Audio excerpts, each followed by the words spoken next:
Hi friends, இந்த motivational வீடியோவில் விளையாட்டு வீராங்கனை வில்மா ருடால்ஃப் பற்றி பார்க்கலாம்.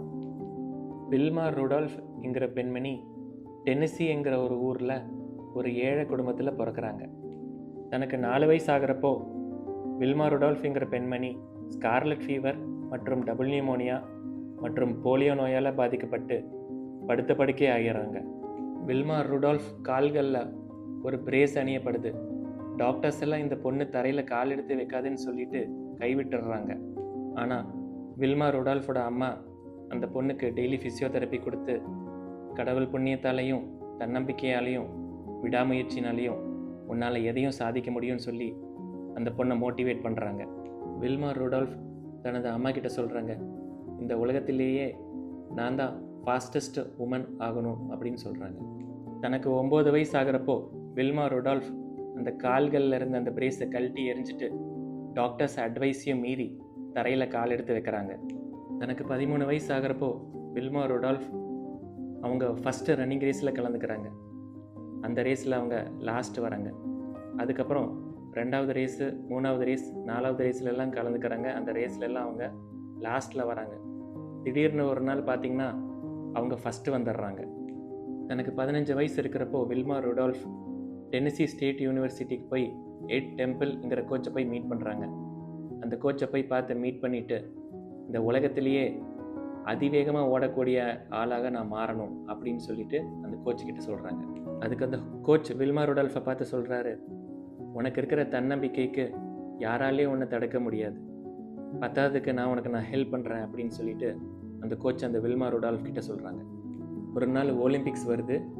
ஒலிம்பிக்ஸில் வில்மா ருடால்ஃப் பங்கேற்கிறாங்க. வில்மா ருடால்ஃப் கூட உலகத்திலேயே வேகமாக ஓடக்கூடிய வீராங்கனைகளாக பங்கேற்கிறாங்க.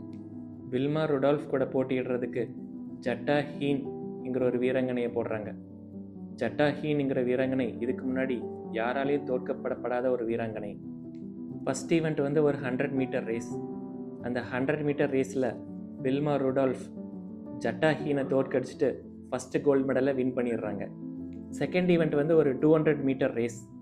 அந்த 200 மீட்டர் ரேஸ்லேயும் வில்மா ருடால்ஃப் ஜட்டா ஹீனுங்கிற வீராங்கனையை தோக்கடிச்சிட்டு செகண்ட் கோல்டு மெடலை வின் பண்ணிடுறாங்க.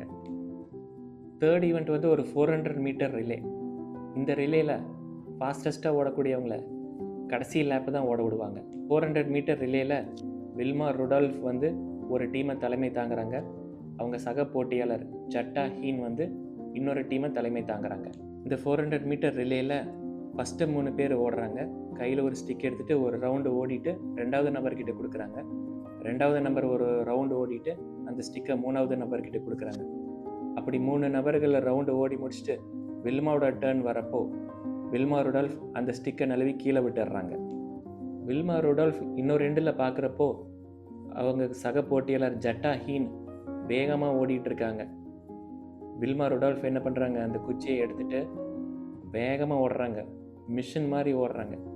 ரொம்ப ஃபாஸ்ட்டாக ஓடி ஜட்டா ஹீனை தோக்கடித்து 3வது கோல்டு மெடலையும் வின் பண்ணிடுறாங்க.